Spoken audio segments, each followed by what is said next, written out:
OBC नेते लक्ष्मण हाके आपल्या सोबत आहेत। सध्या त्यांची एक ऑडिओ क्लिप व्हायरल होती, त्याच्यात त्यांना बदनाम करणारा मजकूर आहे, पैसे मागितल्याचा दावा केला जातोय। नेमकं यावर त्यांचं मत काय सर? त्या ऑडिओ क्लिपबद्दल तुमचं काय मत आहे? हे बघा, हा ऑडिओ क्लिप म्हणजे लक्ष्मण हाकेची वारंवार केली जाणारी बदनामी।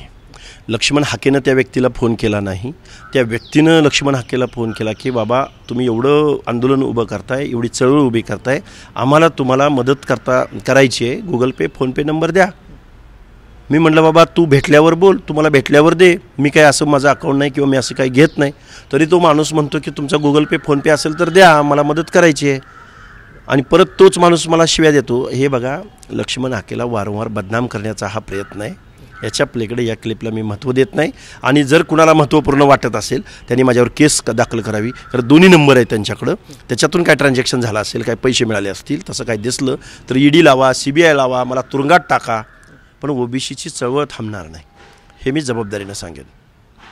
दुसरा एक प्रश्न आहे की आता मनोज जरांगे असं म्हणतात की आम्ही दिल्लीच्या दिशेने एक दिवसीय दिल्लीमध्ये आंदोलन करणार आहे किंवा अधिवेशन गेलेलं आहे, तर त्याकडे कसं बघतं? मनोज जरांगेला देशाच्या पंतप्रधानांना माझी विनंती आहे, देशाच्या एम्बेसीला माझी विनंती आहे की याला एक विजा काढून द्या आणि ह्याला तिकडं लॅटिन अमेरिकन किंवा आफ्रिकन कंट्रीजमध्ये याला पाठवून द्या।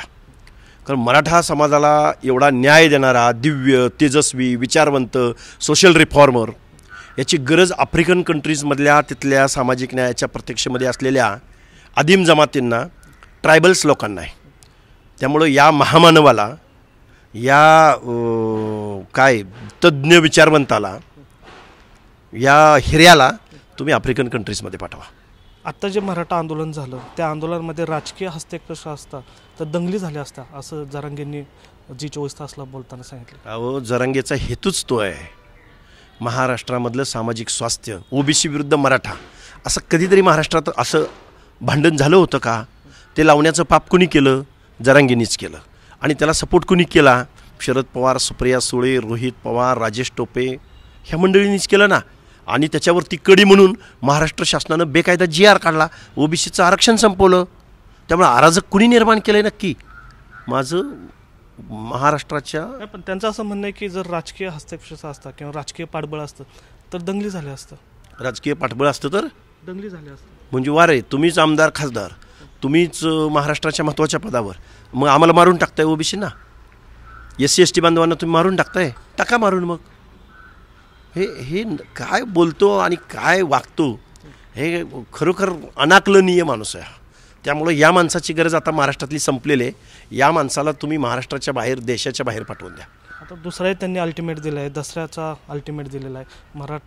मराठा समाजाला हैदराबाद गॅजेटनुसार जर नाही दिलं तर शेवटची तारीख म्हणून त्यांनी आता दसरा मेळावाचा दिलेला आहे किंवा दसऱ्याची तारीख दिलेली आहे। जरांगेच्या मागण्या कधीही संपणार नाहीत, जरांगे बेकायदा वागण्याचं कधीही थांबवणार नाही। इथल्या शासन प्रशासनानं, मुख्यमंत्र्यांनी जरांगेला कायद्याची भाषा सांगावी, संविधानाची भाषा सांगावी। नितीन गडकरींचं एक वक्तव्य आलेलं आहे, त्याच्यावर काय तुमची प्रतिक्रिया? नितीन गडकरी साहेबांचं नशीब आहे। गडकरी साहेब, तुम्ही ब्राह्मण जातीत जन्माला आलात। आता आमचं दुर्दैव आहे की आम्ही मेंढपाळाच्या पोटी, आदिवासीच्या पोटी, एखाद्या दीनदलिताच्या, होलाराच्या, चर्मकाराच्या, नाभिकाच्या, बलुत्यालुत्याच्या पोटी जन्माला आलो। एखाद्या आदिम जातीमध्ये, कुरकू जातीमध्ये आम्ही जन्माला आलो। आम्हाला जन्म घेता आला नाही ना ब्राह्मण समाजामध्ये। आम्हाला जर ब्राह्मण समाजामध्ये जन्म घ्यायचा जर चॉईस मिळाला, देवानं दिला, तर तो आम्ही निवडू। कारण डोंगराच्या कुशीला असलेल्या आदिम पाड्यामधल्या एखाद्या जमातीला महाराष्ट्राच्या मुंबईपर्यंत येण्यासाठी काय हर्डल्स पूर्ण करावे लागतील हे ब्राह्मण जातीत जन्माला आलेल्या नितीन गडकरींना काय कळणार? त्यामुळे गडकरी साहेब, असं अज्ञान प्रकट करू नका, थोडंसं जबाबदारीनं वागा, जबाबदारीनं बोला, आणि आम्हाला जर पुढं संधी मिळाली तर आम्ही ब्राह्मण जातीमध्ये जन्म घेऊ।